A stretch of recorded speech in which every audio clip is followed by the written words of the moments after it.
You notice that they're balanced. And you study revivals, you study church history, when a church is really gelling, when things are going well, it's usually because they're practicing all of these 5 things in a balanced way. If you're not balanced, then we've all seen churches who are either one or the other. There are the evangelism churches. And normally when a church gets imbalanced, it gets imbalanced towards its pastor's gift.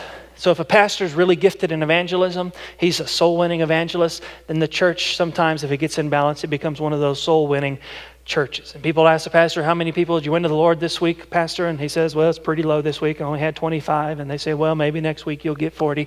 And they're just passionate about evangelism. And they'll go into the community and they'll tell people, come to my church, go to hell, or come to my church. You don't come to my church, you'll go to hell. They're passionate about evangelism.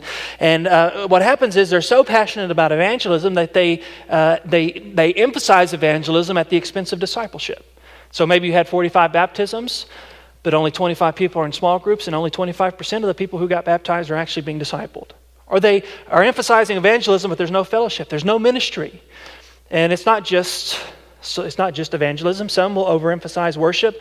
We're the worship church. We're known for our music. We're known for this or that. And you have a bunch of people who like emotional catharsis, and we get our emotions high, and we experience God, and then we're great. But there's a bunch of heretics because there's no discipleship. Or there's no community impact, there's no fellowship.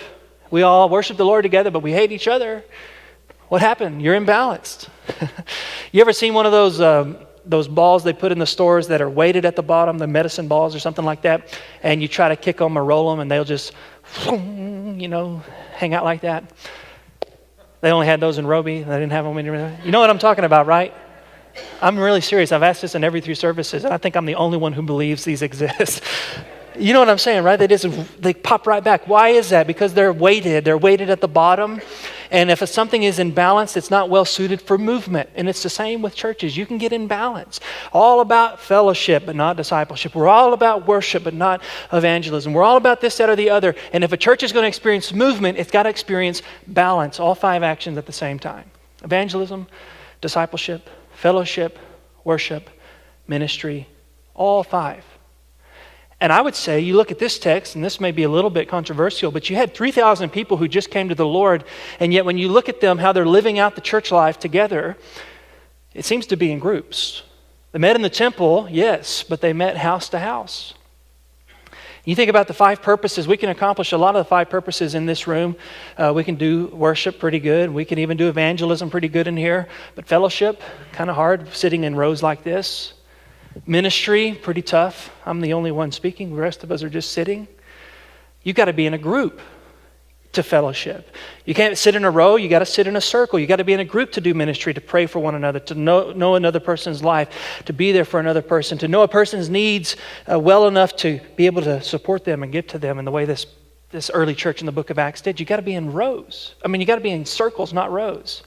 And so the commitment made is not just a commitment to church in general, Sunday morning attendance, but it's deeper than that. It's the church gathered and it's the church scattered. It's even deeper than that. It's the church gathered and scattered in the context of small groups, community groups, Sunday school, midweek groups, getting around another person. Now, some of our small groups have 45 people, but they're still mean, lean, kingdom-bringing machines.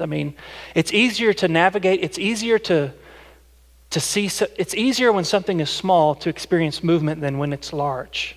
Small groups are the most efficient and the most important vehicle for accomplishing the mission of the church. And so we need a commitment made and a balance struck in those 5 purposes.